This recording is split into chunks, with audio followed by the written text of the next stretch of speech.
dia, caro rádio ouvintes, internautas, todos que nos acompanham através das plataformas digitais, nomeadamente do YouTube, e também diretamente da Rádio Online Mindset. Sejam bem-vindos à primeira edição do Café com CFO, primeira edição do ano 2026, segunda temporada, uma temporada que promete, que trará temas importantíssimos do nosso ecossistema econômico e financeiro.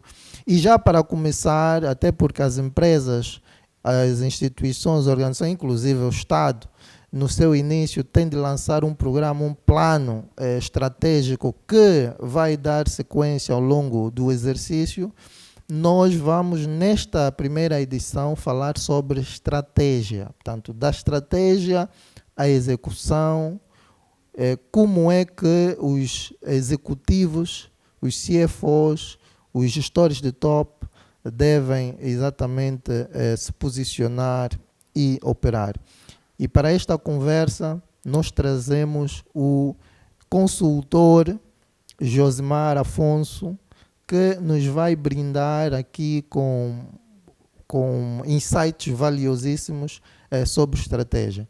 Josimar, muito bom dia. Bem-vindo ao Café com CFO. Muito obrigado. Eu, por acaso, não estava consciente da responsabilidade que é abrir a segunda temporada. Exatamente. Por acaso, tinha a ideia que já havia outros episódios, digamos assim. É o primeiro. Ok, sem pressão nenhuma. Vamos a isso. Sem pressão. Mas obrigado pelo convite. É um prazer sempre estar aqui na Rádio Mindset e falar de um tema que eu adoro, que é falar sobre estratégia. Exatamente. Então, estou ansioso. Boa.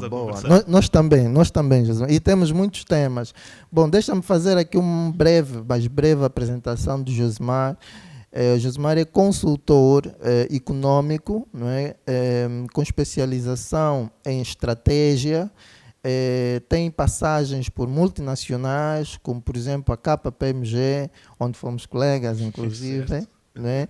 E tem também passagens por várias entidades, entre elas públicas e empresas privadas, sempre em estratégia, em liderança, acompanhando, formando equipas nacionais e orientando, obviamente, os gestores de top para levarem as suas organizações ao melhor caminho possível. Então, Josimar nos traz aqui uma experiência do mercado angolano que é muito interessante. Nós vamos procurar explorar muito isto, fundamentalmente nas MPMEs. E já para começar, Josimar,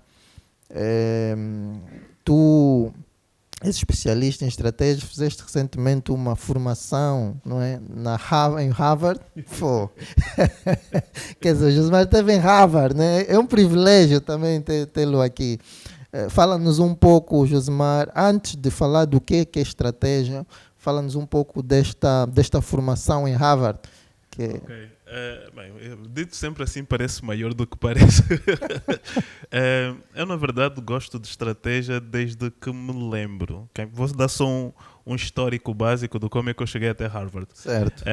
Eu comecei a ter contacto com estratégia ainda no tempo da faculdade, numa licenciatura improvável que era Ciência Política. Okay. Na área de Ciência Política tive o contacto com uma cadeira que era Gestão Estratégica de Autarquias. E aí tive Gestão Estratégica de Autarquias e comecei a ter contacto com estratégia. Para minha surpresa, ou nem por isso surpresa, mas estava muito alinhada com a forma como eu vejo o mundo, a forma como eu abordo problemas, a forma como eu me posiciono empresarialmente. Pois. E daí é um bichinho que cresceu. Exato. Começaram os primeiros contactos com os livros do Michael Porter, né? Toda a gente que pensa estratégia tende a pensar Michael Porter. E daí não parei. Tive o privilégio de entrar uns anos depois para a KPMG, mas antes disso, depois de fazer a licenciatura em Ciência Política, decidi aprofundar gestão. Fiz gestão e fiz uma especialização na Universidade de Lisboa também em estratégia. Ótimo. Aí sim, depois tive o privilégio de entrar para a KPMG para trabalhar em estratégia. Então está tudo alinhado. Depois de 10 anos de estratégia, disse, bem, correu bem, solidifiquei competências, frameworks, etc., contexto local, mas preciso de voltar à academia até certa forma. E aí então é que eu fiz o curso de especialização em estratégia pela Harvard. Então tive de fazer três módulos diferentes, bastante intensivos, desde estratégia disruptiva, estratégia de sustentabilidade e inovação estratégica, que então me deram a tal especialização em estratégia. A nível da Harvard. Mas o exercício mais interessante, Max, foi não só fazer essa formação, mas foi também essencialmente o que eu fiz depois de fazer a formação, ou durante fazer a formação, que foi então a linha de artigos que eu desenvolvi, que era o Harvard na Banda. Harvard na Banda, eu comecei a olhar para os desafios que Angola tem, para o nosso contexto, para as nossas vicissitudes, e perceber, bem, isto tudo que estamos a aprender em Harvard, mas na prática em Angola como é que se aplica? Não é? Como é que isso faz sentido em Angola? E eu acho que é este o caminho que as pessoas têm de seguir, não obstante nós bebermos conhecimento internacional, que é importante, mas como é que aplicamos esse conhecimento na nossa realidade? E é este que é o desafio que eu deixo a todo gestor, seja de estratégia, seja de finanças, seja de que área, como é que contextualizarmos o conhecimento para ter impacto real na nossa sociedade. Perfeito, Josemar. E falando nisso, diz-me, o que é estratégia? E agora a estratégia no contexto angolano. O que é estratégia, Josemar? As nossas empresas têm realmente estratégias, definem estratégias. O famoso plano estratégico, isto existe mesmo? As empresas fazem. Depende da dimensão da empresa. Pois. Se estivermos a falar nas MPMEs, é uma realidade muito própria. Se estivermos a falar nas empresas grandes, também é outro contexto. Certo. O que é que preferes, nas grandes ou nas MPMEs? Nas duas. Pronto. Nas grandes existe estratégia, mas tem de se ver a finalidade da estratégia. Nas grandes o que se vê muitas vezes é existência de planos estratégicos, mas com motivação errada. De que forma? O plano estratégico não pode surgir para acalmar o acionista. Ok. O plano estratégico não pode surgir simplesmente para garantir que o acionista tenha aquela visão no final do ano e a empresa não é realmente transformada por isso. Exato. Então este é o primeiro pressuposto. O plano estratégico tem sempre uma veia transformadora. Pois. Não pode ser um exercício administrativo. Não pode ter um exercício para fazer checklist. Exato. Então, o que vemos muitas vezes em empresas angolanas, seja públicas como privadas, a estratégia vem com a motivação errada. Pois. Não é verdadeiramente transformadora. Pois. Ela existe porque a nível de governance, a nível de compliance, requer um conjunto de instrumentos. Sim. Não é? Então, muitas vezes é checklist. Então, ela existe, mas com um pressuposto errado. Depois, metodologicamente, existem alguns erros que também são cometidos, mas respondendo diretamente à tua pergunta, se existe ou não existe, existe. Com os pressupostos errados, na minha opinião. Okay. Relativamente às MPMEs, é difícil dizer a existência de estratégia porque, infelizmente, no nosso contexto angolano, a maior parte das MPMEs existe em modo de sobrevivência. Exato. Então, a estratégia pressupõe pensamento de médio e longo prazo. É difícil tu pensares em estratégia quando estás a pensar na sobrevivência de hoje. Pois. Então, muita da nossa gestão... Mas aqui, se calhar, não se cria a própria estratégia para sobreviver. Não, mas o sobreviver todos os dias não é estratégia, é reação. Pois, ok. Não é? A estratégia pressupõe tu fazer escolhas, prioridades e olhar para um período de tempo alargado. Exato. Não é? Acordar todos os dias e decidir como é que eu vou gerir o meu caixa hoje, não é estratégia. A estratégia pressupõe conseguimos pensar mais para frente, definir escolhas, prioridades, o que fazer, o que não fazer. Então, no contexto das nossas MPMEs é muito difícil, porque também compreendo que o contexto macroeconômico não é fácil. Certo. Okay? Mas é necessário que as nossas empresas façam essa evolução de maturidade para começarem a pensar a médio e longo prazo. E eu sei que isto não é fácil, não é, de fazer, requer bastante disciplina a nível da forma como abordamos o nosso negócio, mas a mensagem principal, Max, é que a sobrevivência organizada não é estratégia. Pois.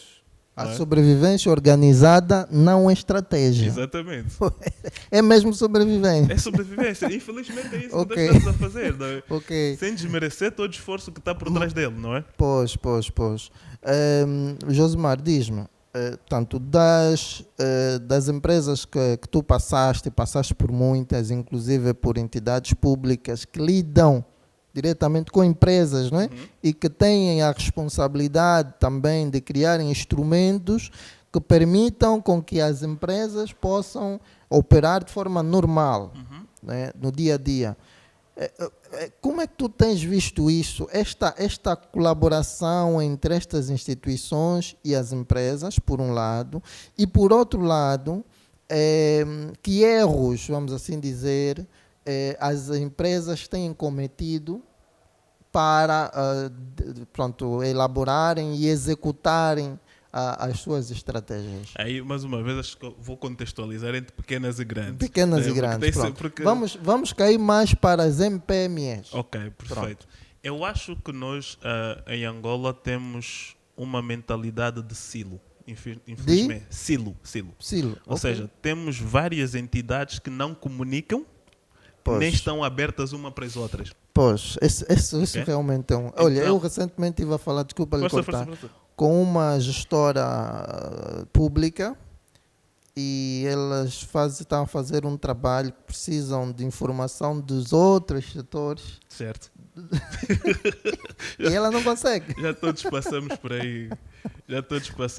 Infelizmente. E eu acho que... a informação também não está disponível, quer dizer, tens de ir atrás de A's e B's. Isso, por acaso, é um tema que eu abordei num dos artigos no Harvard da Banda, que nós temos de perceber que estamos verdadeiramente juntos e misturados. Exato. Não? E juntos e misturados, não só no nosso coloquial, mas perceber que temos de partilhar. Não é? Temos de nos abrir, que crescemos quando o outro cresce também, não é? Exato. E eu, nas várias intervenções que eu tenho, falo muito sobre a importância de integrar as MPMEs nas cadeias de valor. Falo muito sobre a importância de partilhar conhecimento e normas de referência para as MPMEs para elas poderem crescer. Como é que podemos fazer isso? E, aliás, nós temos uma lei, que acho que é a 30/11, se não foi atualizada, que é a lei das MPMEs. Certo. Isto não cria, pelo menos do ponto de vista jurídico ou legal, é um instrumento que permite a inserção das MPMEs nas cadeias de valor. Né? Sim, o desafio que nós temos, Max, é que conceptualmente nós temos muita coisa definida. Eu acho, inclusive que a lei já foi atualizada, houve uma lei recentemente obrigado, relativamente às MPMEs, mas depois esta lei essencialmente veio ajudar a fazer a definição do que é a MPME, como é que elas são categorizadas, etc. E a questão mais fiscal também associada às MPMEs. O que nós precisamos é uma estratégia de integração propriamente das MPMEs.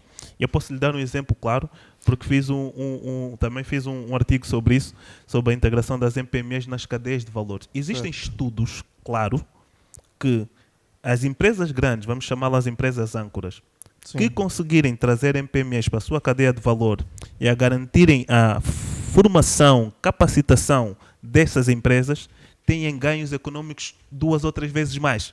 Como? Partilhando padrões de referência. Ou seja, um exemplo muito grande, muito pequeno.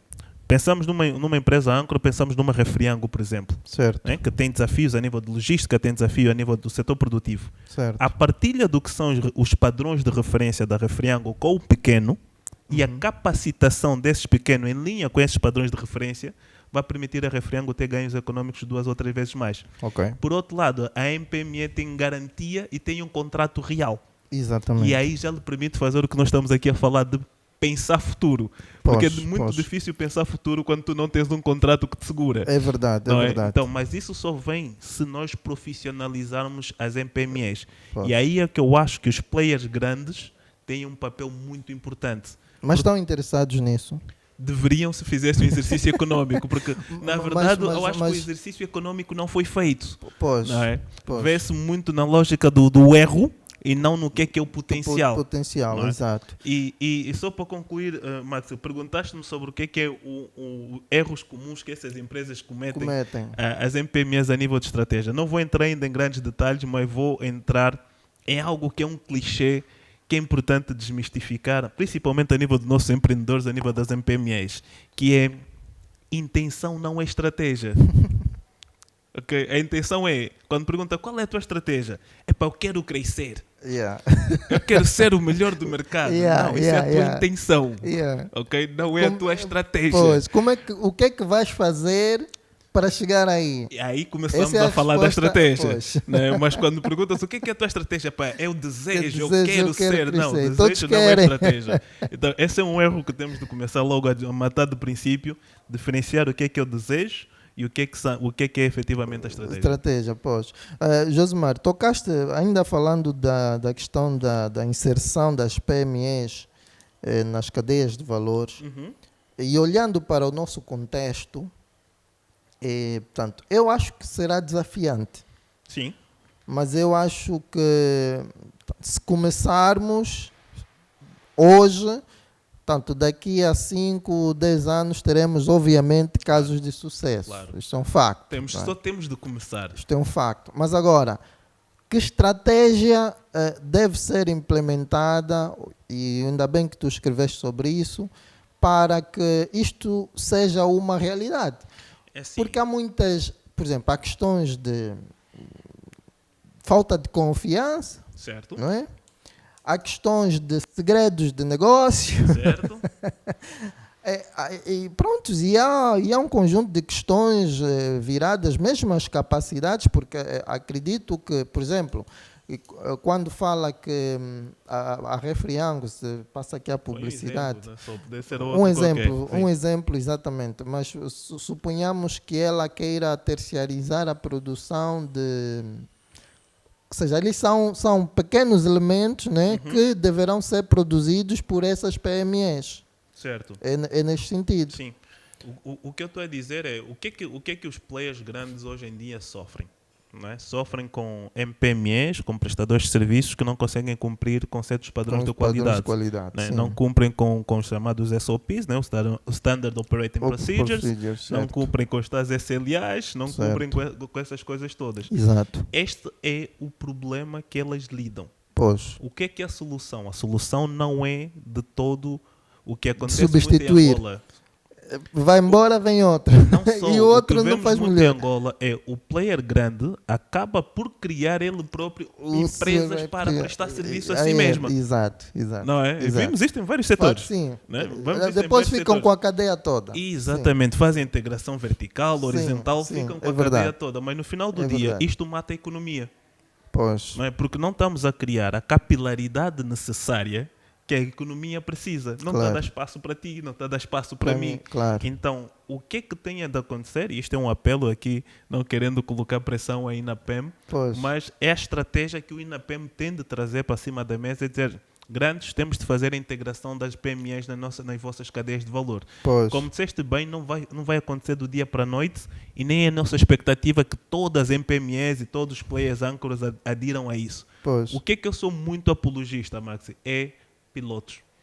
Vamos fazer um piloto. Yeah. Vamos pegar um caso da Refriango, vamos pegar um caso da UPAI, vamos pegar um outro caso qualquer. Uma carrinho que seja. Vamos fazer um piloto dentro de uma determinada componente da cadeia de valor. Claro. E aí vamos testar. E este é o modelo que eu acho que a nossa economia precisa de pensar de forma estruturada. Cadeias de valor. Eu fiz esse exercício também. Tive salvo a falsa publicidade, estive envolvido no desenho de pelo menos 2 zonas francas cá em Angola. E o desafio que eu deixei exatamente foi esse. Temos de enquadrar PMEs na cadeia de valor das zonas francas. Claro. Vamos trazer os players grandes, vamos instalar, mas o abastecimento, o serviço, a logística destes players tem de ser assegurado por empresas locais. Se existem aspectos a nível de competitividade dessas empresas, então é responsabilidade destas empresas nivelar. Exato. Os efeitos multiplicadores disso, mas são a nível econômico. Quem é que vai... Porque assim, a ideia é boa, estou de acordo 100%. Acredito que muitas empresas que estejam a nos ouvir neste momento estarão de acordo, não é, com a ideia no geral. Obviamente que depois precisa ser sempre ajustada e adaptada à realidade, à especificidade de setores, pronto. E do lado institucional, jurídico-legal, também temos leis, a lei que foi atualizada agora, das micro pequenas, mas também temos uma lei de conteúdo local e até acho que é a lei da contratação pública, que também remete a isso, né? De que uma parte dos contratos devem ser endereçados para MPMEs. Certo. Josemar, temos as condições criadas, o que é que falta? Execução. Falta disciplina. Quem deve liderar esse processo? Neste momento, assim, institucionalmente deveria ser o Estado. Mas na pessoa de quem? Ou seja, concreta, na pessoa de direito, nesse caso. Sim, qual é o ente do Estado? O ente do Estado que tem a Ministério responsabilidade... do Comércio e Indústria, certo. INAPEM, exatamente, vamos por parte. O Banco de Desenvolvimento. O INAPEM é tutelado hoje pelo Ministério da Indústria e Comércio. Certo. Mas o ente em Angola que tem a responsabilidade sobre o desenvolvimento das MPMEs é o INAPEM. Isto é direto, claro. E para mim, disse não colocando pressão sobre o INAPEM, mas é um desafio que eu coloco. Pois. E claramente estaremos aqui todos para ajudar nesse desafio de pensarmos em programas que façam a integração das MPMEs nas cadeias de valor. Isso, inclusive, já é previsto em várias iniciativas que existem cá em Angola. Certo. Uma mais visível atualmente é um programa que está a ser financiado pelo Banco Mundial, que é o Diversifica Mais, que também certo. Tem esta componente de integração das MPMEs na cadeia de valor. Ótimo. Neste contexto, agora muito mais direcionado para o corredor de Lobito. Agora, o que é que nós temos, na minha perspectiva, Max, em abundância em Angola? Certo. Temos muita estratégia e temos muita intenção. Falta execução. Porque, como disseste bem, a lei da contratação pública já o prevê. Sim. Incentivos fiscais, inclusive. Sim. Mas, na prática, não conseguimos materializar. Então, temos de ter a capacidade institucional de trazer o que já está previsto e fazê-lo acontecer no nosso dia-a-dia. Este é que é o grande desafio aí nesse gestor, e tenho 100% de confiança nos gestores públicos que nós temos, porque é o que Angola precisa. Não precisamos de mais estratégia, não precisamos de desenhar mais nada. Exato. Vamos só implementar o que já está previsto. Okay? Este é o desafio. Perfeito, Josemar, perfeito. Josemar, vamos falar um pouco. Sei que tu não és CFO. De todo, mas vens para o Café com CFO, mas o Café com CFO também é isso mesmo. Certo. Ou seja, o Café com CFO traz aqui várias visões, cujo objetivo é facilitar o trabalho do CFO. Certo. Né? Portanto, a estratégia é uma delas. Sim. Mas, Josemar, diz-me uma coisa. Nós, tanto olhando para um contexto mais empresarial, até porque nós somos um programa corporativo, como é que olha para a ligação entre a estratégia, que em princípio entendo ser algo de top, da gestão de top, e ali temos várias áreas, temos a parte, por exemplo, comercial, temos os próprios gestores de top, os PCAs, os PCEs, no caso, os CEOs. Mas como é que olha na ligação? Estratégia e depois planeamento financeiro. Né? Como é que nós podemos tanto fazer esta ligação e fazer com que o planeamento financeiro esteja alinhado à estratégia? E disse bem que muitas das nossas empresas vivem do dia a dia, sobrevivem. Certo. Quer dizer, gerem o caixa a pensar no hoje, amanhã é outro dia e vamos fazê-lo. Mas nós temos uma linha orientadora, uma estratégia lá de cima. Como é que essa integração pode ser feita? Essa é uma pergunta importante, Max. Eu diria logo assim a partida. Acho que as pessoas tendem a perceber mal o que é estratégia. Okay. E a verdade é que sem planeamento financeiro não existe estratégia. Ok. Ou seja, sem planeamento financeiro não existe estratégia. Desmistifica isso, Josemar. Sem isso, nós estamos a viver na fé. Ok? Vou Muitas repetir. empresas vivem na fé. Sem planeamento financeiro não existe estratégia. Pois. Nós sem essa ligação... Josemar, por favor, repita diretamente para a câmera. Isto é importantíssimo. Sem planeamento financeiro não existe estratégia, senão vamos estar a viver na fé. Pois. Ok? Por quê? Fazer o planeamento estratégico impacta em tudo. Pois. Impacta no caixa. Exato. Impacta nos orçamentos. Exato. Impacta em tudo. Nós, a nível da estratégia, eu consigo, e acho que o Maxi também, eu consigo ver qual é a estratégia de uma determinada empresa sem ler o plano estratégico, só olhar para o orçamento. É verdade, é verdade. Se o orçamento não tiver claro o que é que vai acontecer, essa empresa não tem estratégia. Não tem estratégia, certo. Okay? Se só estamos a fazer OPEX, ali os correntes, sim, exato. Tu estás a sobreviver e a garantir os custos e é isso. Exato, okay? Então não é possível fazer esse desligamento entre o planeamento financeiro e a estratégia, porque o planeamento estratégico precisa de oxigênio e esse oxigênio é financeiro. É financeiro. Algo que, quando se faz o planeamento estratégico, hoje em dia, já falei sobre o OPEX, mas vou introduzir aqui um terceiro elemento. Normalmente, o que é que nós conhecemos a nível do planeamento financeiro? Mais comum, conhecemos o OPEX, conhecemos o CAPEX, e agora existe, a nível da estratégia, o STRATEX. Ok. Pronto.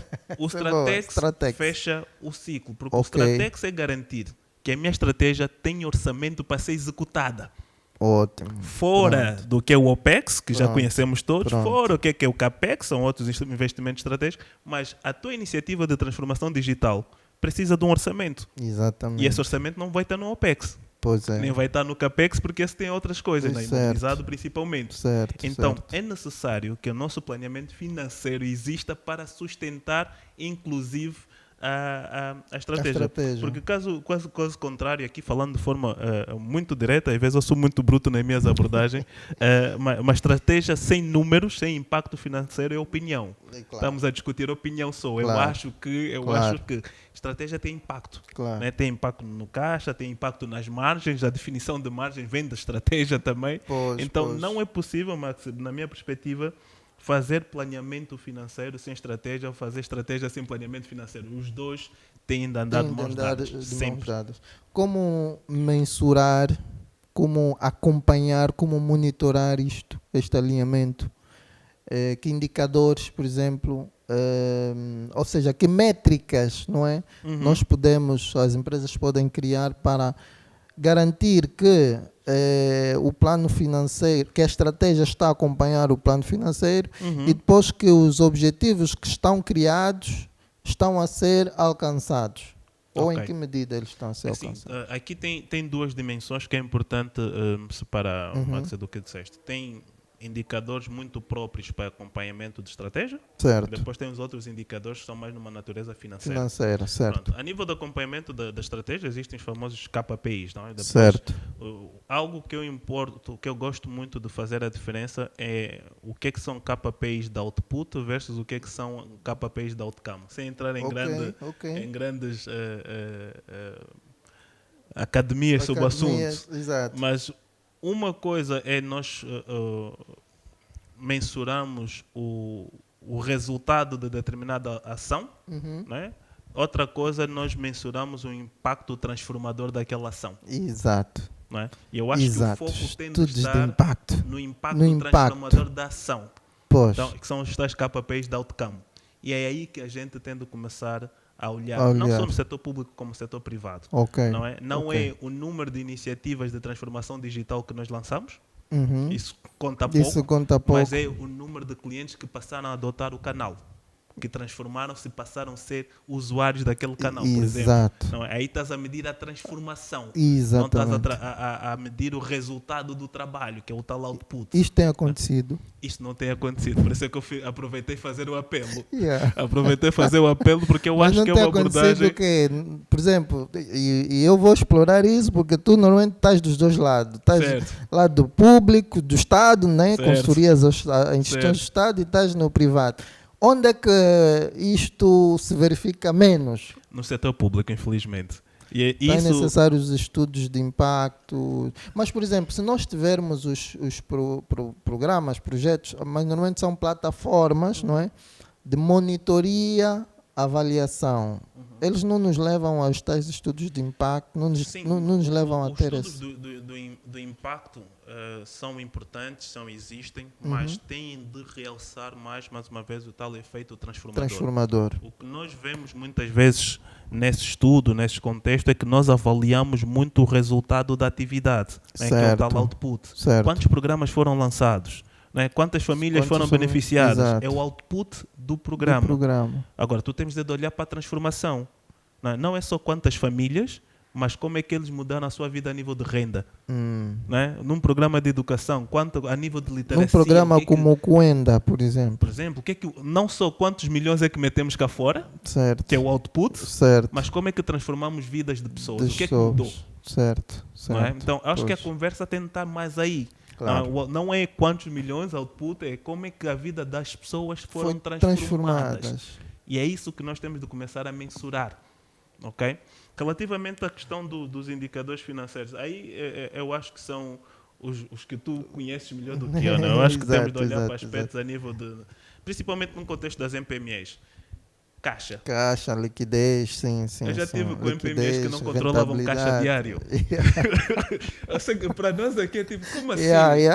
Mas eu já tive em MPMEs que não controlavam caixa diário.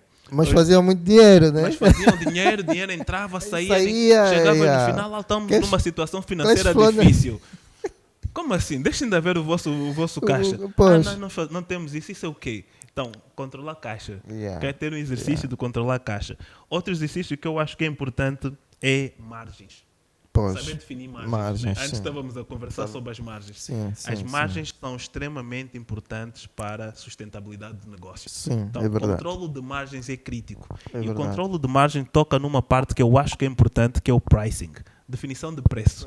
Né? A definição de preço tem várias abordagens para definir preço. O que eu gosto é uma abordagem que se chama custo mais, ou cost plus, que é tu imputas todo o teu OPEX e depois divides pelo produto. Exato. E aí colocas a margem. Sim. Okay? Aí eu também precifico dessa forma. Pronto. Aí garantes que a tua estrutura está tudo incluído. Exato. Pá, eletricidade, tudo. Está tudo lá e tens a margem. Claro que depois vais ter um desafio de volume, não é? Para garantir que cobre a estrutura. Exato. Um outro indicador que eu acho que é importante as MPMEs olharem, que é a questão dos custos fixos mensais. Não é? Muitos deles não sabem quais são os custos fixos.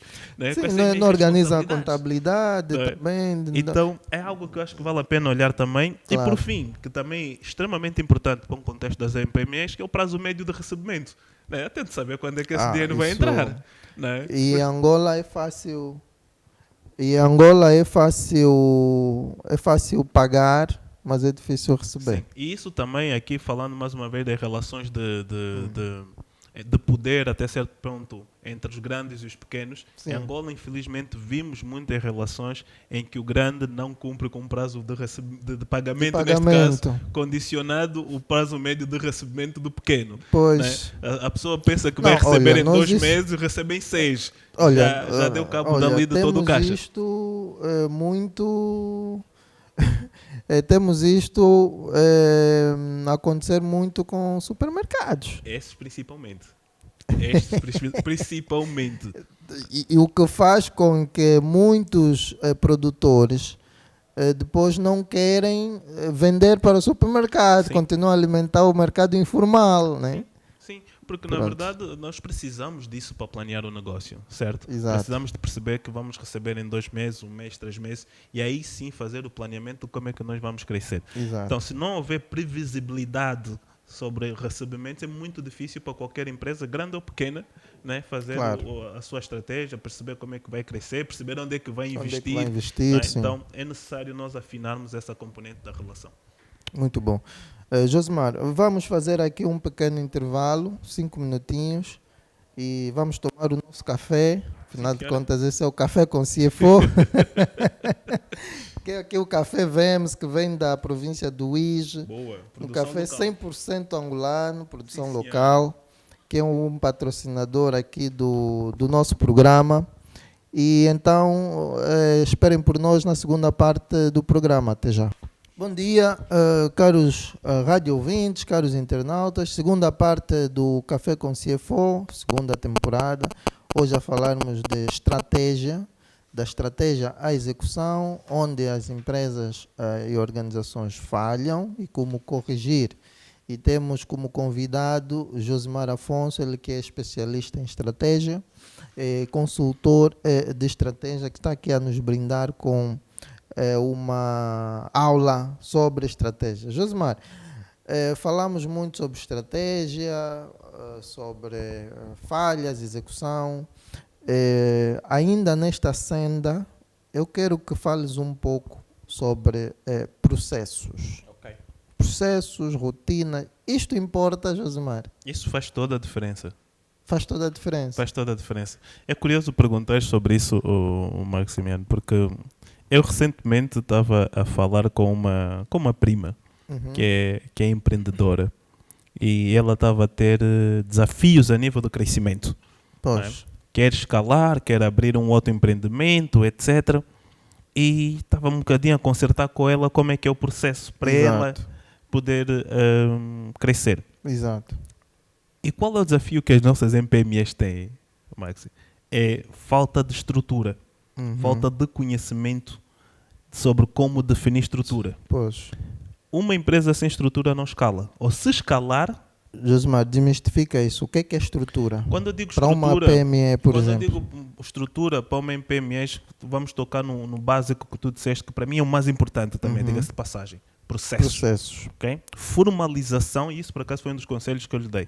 Pois. Formalização de como as coisas têm de ser feitas no seu dia a dia. Começa daqui, vai até aqui, passa por estas fases todas, os critérios de qualidade são estes, os timings são estes. Tudo formalizado. Por que é que isto é importante? Porque sem processos claros não é possível delegar. Exato. Por exemplo, não é? Não é possível ter previsibilidade sobre a qualidade, não é possível ter controle sobre a qualidade.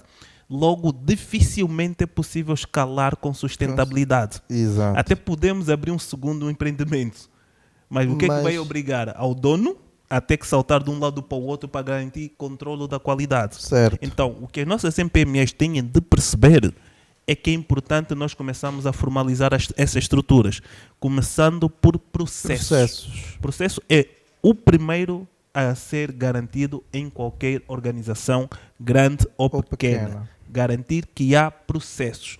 Depois, um segundo aspecto que eu acho que é importante para a execução da estratégia é a questão do accountability. Okay?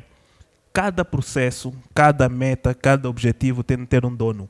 Claro. E o dono não é o dono da empresa. Claro. O dono é o funcionário, que é responsável pela execução daquilo e aquilo impacta na sua remuneração, seja para o melhor ou para o pior. Certo. Se correr bem, toma um bônus. Se não correr bem, vamos sentar e vamos conversar para perceber o que é que está a acontecer. Exato. Esta parte é extremamente importante. Então, garantir estas lógicas de estrutura é importante. Definir metas claras também é importante. Isto vem em sequência, não é? Os processos, as metas e a accountability / responsabilização. Garantir que as pessoas têm efetivamente formas claras de conseguir ver a evolução do negócio. E é algo que nós sentimos que falta muito às nossas MPMEs. Mais uma vez, indo ao início das nossas conversas, o espírito de sobrevivência não permite conseguir pensar ainda até aqui, porque estamos tão preocupados em resolver o hoje que não pensamos sobre a importância de profissionalizarmos a nossa atividade e o nosso negócio. E não vemos como é que isto impacta o nosso crescimento e como é que isto não nos retira da posição de sobrevivência. Porque nós passamos da sobrevivência, Max, e na minha opinião temos de conseguir planear. Claro. Temos de conseguir ver para além da urgência e dizer, ok, daqui para frente o que é que tem de acontecer fora apagar este fogo que eu estou todos os dias a apagar. Então isso vem com processos, vem com accountability, vem com metas, vem com estruturas mínimas que permitam a empresa trabalhar como deve ser. Isso é interessante, Josimar, isso é bastante interessante. Portanto, nós temos conhecimento disso, levamos isso às empresas. Mas as empresas não cumprem. Certo. Começam, mas depois pelo caminho param. Aí, normalmente... O que é que está a falhar, Josimar? Teremos que incluir aqui pessoas, cultura. O que está a falhar? A cultura constrói-se. Pois. A cultura são hábitos diários. São hábitos diários, exatamente. O que é cultura? A cultura são essencialmente hábitos diários, são rotinas. Okay? Onde é que eu acho, da experiência que eu tive a nível de consultoria, a nível de desenho do processo, onde é que eu acho que os processos falham a nível da adoção? Quando os processos são implantados na organização. O que é que eu quero dizer com isso? Os processos, na minha perspectiva e com base na experiência que eu tive, têm de ser co-criados. O que é que eu quero dizer isso? Eu não posso chegar à tua empresa e dizer, Maximiano, tem aqui os processos, passem a executar isso daqui em diante. Não, eu tenho de criar contigo. Para que tu cries apropriação e possas dar o teu input. Porque se eu for muito disruptivo perante a tua forma de trabalhar, a probabilidade de tu não adotar os processos é muito baixa. porque tu estás habituado a fazer assim. Exato. O que é que eu tento fazer é sentar contigo e dizer, Maximiano, explica-me como é que tu andas a fazer isto. Vamos desenhar, ok, fazes isto, fazes aquilo, muito bem. Não achas que podemos melhorar aqui se cortarmos isto e isto? Tu vais dizer, faz sentido. Ok, então vamos redesenhar esta parte. Estás ok? Estou ok. Tens de co-criar. Quando as pessoas não sentem a apropriação do processo, não se identificam e veem que os processos não foram criados verdadeiramente para facilitar a vida deles, porque este é um outro objetivo, o processo tem de ser criado para facilitar quem executa, mas paralelamente garantir que a organização tem controlo e consegue garantir a qualidade. O que é que acontece muitas vezes erradamente? Criamos processo para as organizações. Criamos processo para o Maxi do compliance sentir que está tudo ok. Não estamos a facilitar a vida de quem está a executar. E eu disse isso há uns tempos, que é um processo que tem 3 ou 4, 5 níveis de aprovação. Não é controlo. É burocracia só. Sim, claro. Okay? Mas as empresas veem, são controlos, compliance, riscos. Não. Então temos de desmistificar o que é este desenho de processo. Co-criar com quem vai executar, não obstante garantir os controlos mínimos necessários para salvaguardar os interesses da empresa, mas garantir que ao co-criar a pessoa identifica-se e apropria-se da execução. Aí sim começamos a ver a adoção de processos. E depois, falaste da cultura. A cultura, mais uma vez, como eu disse, são hábitos diários. Então, temos de ter momentos de controlo, de avaliação, de rotinas, de dizer, olha, agora vamos sentar para garantir que isto há.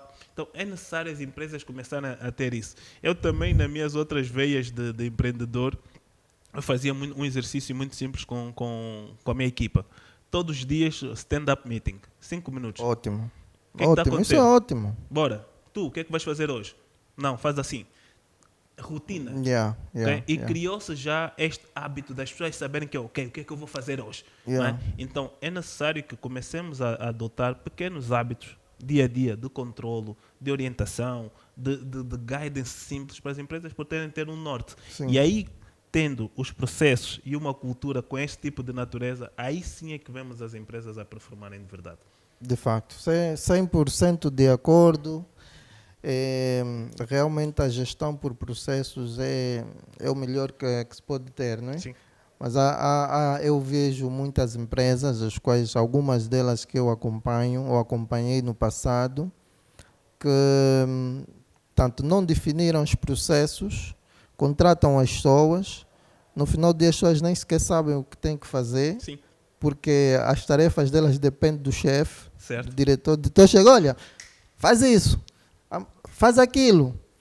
E quando tanto a funcionária ou o funcionário não tem os resultados que o diretor entende que ela deveria gerar, ela é despedida. Certo. Aí há um risco. Sempre que eu fui às organizações falar sobre o processo ou alertar sobre a importância de ter processos, fora tudo o que acabaste de dizer, que eu subscrevo a 100%, Maxi, é algo que eu também alerto para as organizações, que é a fuga do conhecimento. Ótimo. Não é? Porque tu, quando não formalizas os processos, estás a permitir que o conhecimento sobre a execução de determinadas tarefas, sejam elas críticas ou não, sejam propriedade exclusiva de um determinado colaborador. Pois. E quando ela sai, e acontece em muitas empresas, é isso. Já ninguém sabe como é que se faz. Como é que se faz, sim. Então, os processos também permitem que a própria organização se aproprie do conhecimento. Claro. E garanta que qualquer pessoa, sendo nova, antiga, a entrar agora, a fazer o onboarding, perceba o que é o processo, a forma normal da empresa trabalhar. Exato, não é? E garantir que esses processos, mais uma vez, sejam simplificados para garantir que toda a gente consiga cumpri-los. O exemplo que desse é caricato, infelizmente, e é uma realidade do nosso país, mas isso, mais uma vez, é mais um sinal da falta de processos, não é? Da falta de um manual, da falta de um guia simples que as pessoas conseguem executar no seu dia a dia. Pois. Josemar, falamos de processo, mas isto também está intrinsecamente ligado à liderança. Certo. Não é? No final do dia, a responsabilidade para a implementação de processos, de controlos, E até a garantia da qualidade é uma responsabilidade da liderança. 100%. Não é? Como é que olha para as lideranças nas micro, pequenas e médias empresas? Assim, eu vou aproveitar, eu concordo com o que tu disseste, Max, e fazia só um complemento, que é uma responsabilidade primária, certo, da liderança, mas que pode ser delegada aos outros membros ao longo da estrutura orgânica. E quando conseguimos fazer isso, começas a ter vários níveis de validação de qualidade. Exato. Significa que até chegar ao líder já passou por tantos filtros. Exato. Que aquilo pelo menos é muito, muito bom. Não é? Depois o resto é ajuste. Eu acho que aqui os nossos líderes em Angola, principalmente nas MPMEs, têm de primeiro fazer a tal diferenciação que é clichê, que se fala muito entre o líder e o chefe. Não é? Não é? Acho que tendo de compreender o que é liderança e o que é chefiar. E o que é chefiar? O que tu disseste, eu subscrevo. Liderança para mim é mais do que querer fazer tudo, mais do que o espírito de faz tudo, de manda em tudo, controla tudo. A liderança para mim primeiramente define a visão. Não é? Para onde é que nós todos vamos? Não é? Esse é o comandante, de um barco. Sim. Para onde é que esse barco vai? Certo. Não é? E conseguir ter a capacidade de transmitir esta visão a todos. Certo. Por outro lado, eu acho que a liderança também tem de ser o último barômetro da qualidade. Não é? Define o nível é que tem de se entregar. Né? Define o tom, define o ritmo a que nós temos de estar a performar. Não é controlar, não é delegar, é definir o tom e responsabilizar. Colega, não entregaste porquê? Isto era a responsabilidade tua. Anteriormente falámos sobre as metas e cada um ter uns donos. Quem dá as metas aos seus donos é o líder. Esta meta é tua, não entregaste porquê? E garantir mais uma vez a entrega. Não é? Acho que o nosso trabalho enquanto líderes nas organizações grandes ou pequenas não é fazer microgestão. Não é nos metermos em tudo. Certo. E se nos disserem, não, mas não temos as pessoas para isso, aí vem um outro papel que hoje em dia para mim é muito importante a nível da liderança, e falaste sobre isso quando fizeste a minha apresentação, que é a capacitação das equipas. E isto, Maximiano, o poder de impacto que um líder que tem capacidade de formar tem nas empresas e nas pessoas é gigante. Não, então, estas equipas que não têm capacidade de entregar ontem só precisam de um líder que tenha paciência para ensinar. Assumindo que eles têm também interesse em aprender. Mas se tiverem um líder com paciência para ensinar e vontade de aprender, aí sim é que começamos a ver verdadeiramente o impacto dessas organizações e dessas pessoas. E depois aqui impacta em vários outros indicadores, por exemplo, a taxa de retenção. Né? É muito difícil tu perderes alguém que foste tu que lhe formaste. É muito difícil, porque o nível de gratidão, de lealdade que vem, é muito difícil. Então, os nossos líderes têm de começar a olhar para estas dimensões, têm de começar a olhar que o objetivo não é centralizar tudo. Não é? O objetivo não é ser-los a fazerem tudo, a garantirem tudo, é conseguir evoluir a organização ao ponto de serem cada vez mais. Eu disse isso a um líder numa outra empresa que eu dei apoio, que eu disse: o ponto ótimo da organização é quando mais ninguém precisa de ti.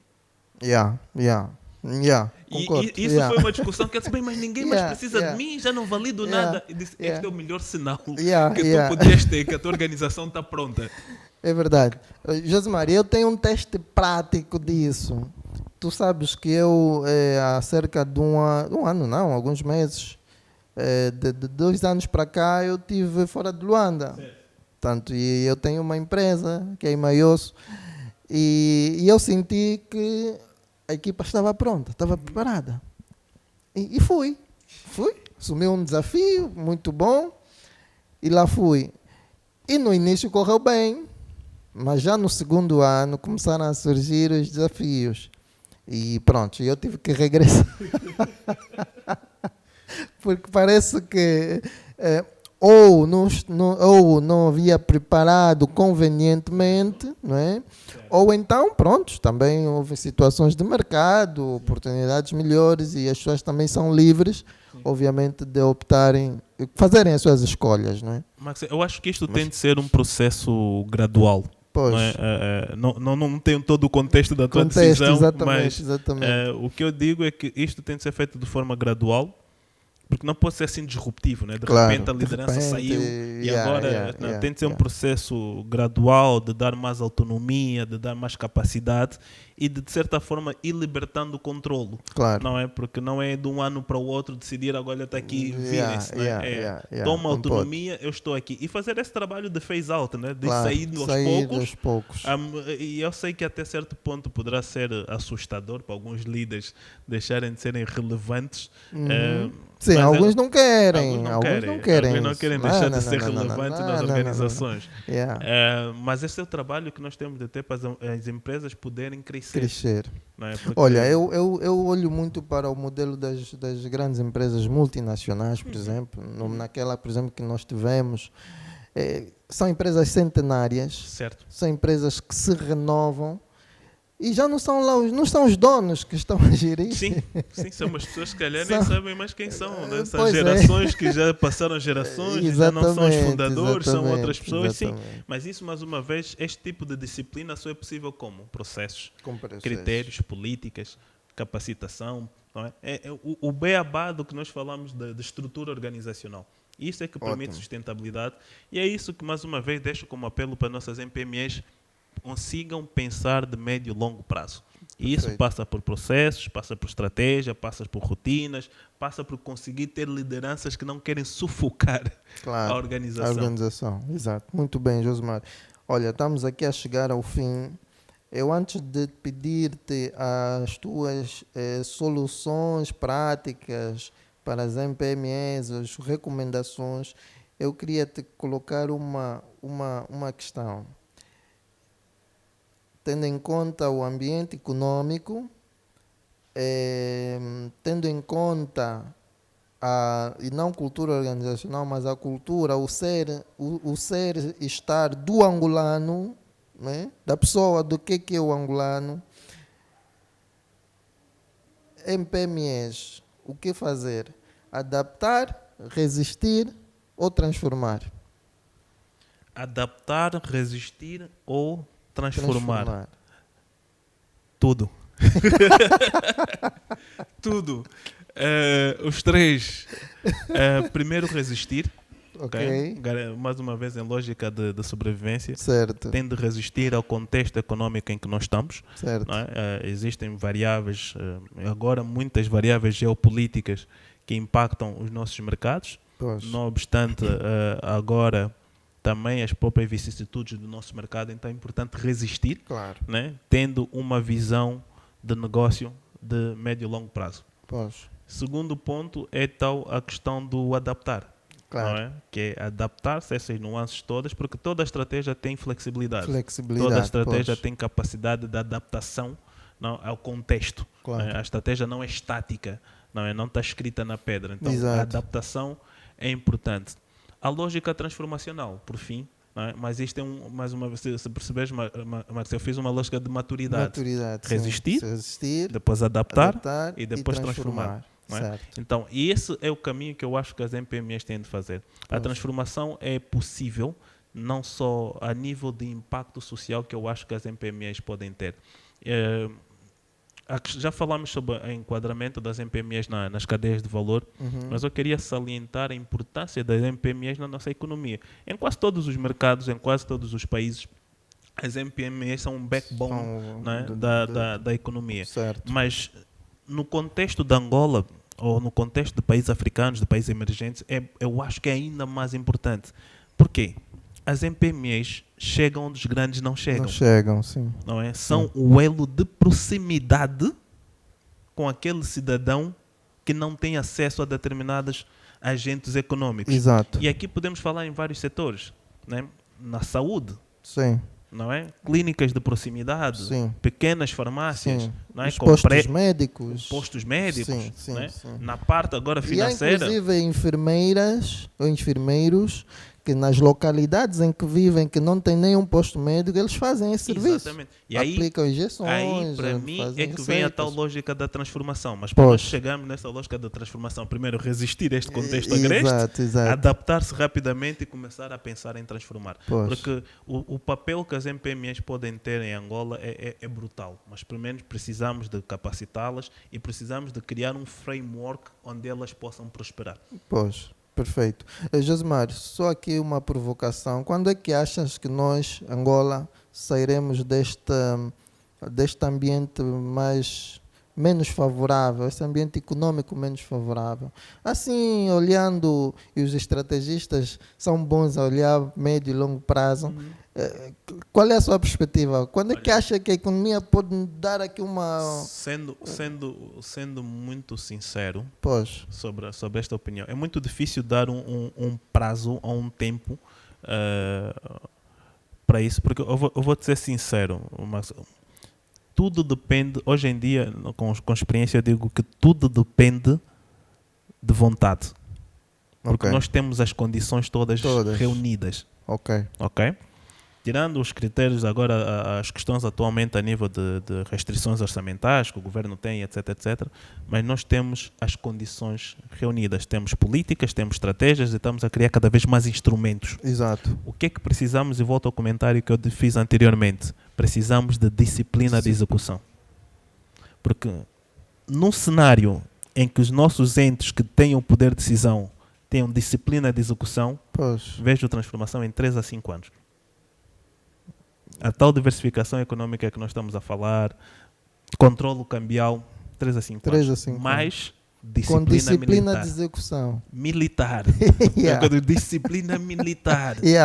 Não é? Porque eu leio, ainda há pouco estive a ler, li a estratégia 2050, li o PDN 2327. Sim. Conceptualmente tudo nós lá. Sabemos o que é que temos de fazer. Sim. Agora precisamos de disciplina.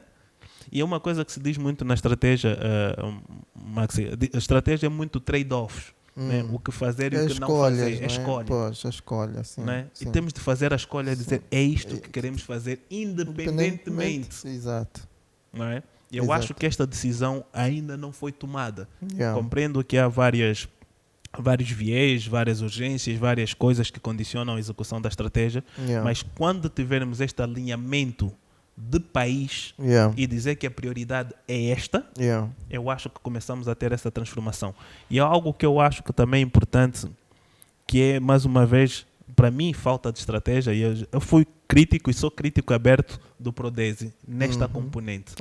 Não acho que faz sentido tentarmos diversificar 60 produtos. Pois. Estratégia é escolher. Claro. É dizer que vamos nos focar em 3, 4 e é nisso que vamos ser bons. Mas o argumento que há é que esses produtos foram analisados, foi visto a cadeia, a produção, não obstante o e potencial, que o país reúne as condições para que só temos um problema nisso. Não temos recursos para tudo. Financeiros, não é? Não é? A estratégia é gestão de recursos. Nós temos recursos limitados. Não temos recursos nem humanos nem financeiros para diversificar 60 produtos. Não é? É escolher, vamos focar nestes 3, 4, 5 e é isto onde vamos colocar a nossa energia. Não há um único país que eu me lembro que seja bom em tudo. É escolher em que nós vamos ser bons. Né? A nível da agricultura, banana. Por exemplo, o potencial da banana está aí, já exportamos banana. Já exportamos. Começamos a exportar abacate, mas ainda tem desafios a nível da cadeia de valor. Sim. Por exemplo, então por que é que não nos focamos apenas na banana, no abacate, um conjunto de produtos agrícolas? É nisto que Angola vai ser reconhecido. Também somos um forte produtor de mandioca. É encontrarmos, fazer essa análise estratégica, em que é que nós somos bons? O que é que o nosso mercado precisa? O que é que nós somos melhores que a Namíbia, que os nossos que estão aqui à volta?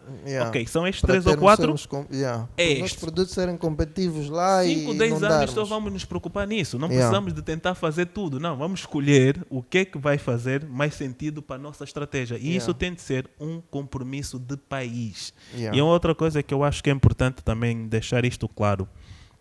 E quando eu digo compromisso de país, ainda há pouco estava a ver o debate das eleições em Portugal, estava a ver sobre essa questão dos compromissos do país, por acaso foi referenciado, que é, isto tem de ser uma estratégia que ultrapassa o governo A ao governo B. né? Ou o partido A e o partido B. Yeah. É uma estratégia de país. É nisto que nós vamos nos focar, independentemente de quem entrar. Sim. Né? E isso tem de ser consensual entre todos os entes políticos e partidários do nosso país. Sim. E eu acho que é esta a decisão que falta. Quando tomarmos essa decisão e tivermos a tal disciplina militar de execução, 3, 5 anos temos outro país. Não precisamos de esperar, na minha perspectiva, a mudança geracional. Começamos a ver frutos a partir do ano 6, 7, 8. Ótimo. Bom, mas eu sou Josemar. otimista também. É otimista, yeah. Mas temos que ser. Josemar, foi um prazer. Eu queria dar-te aqui mais uns minutos para, caso tenhas, deixar algumas recomendações lá para quem nos acompanha, empresários, para instituições do Estado, tanto sobre estratégias, sobre várias linhas que falamos, não é?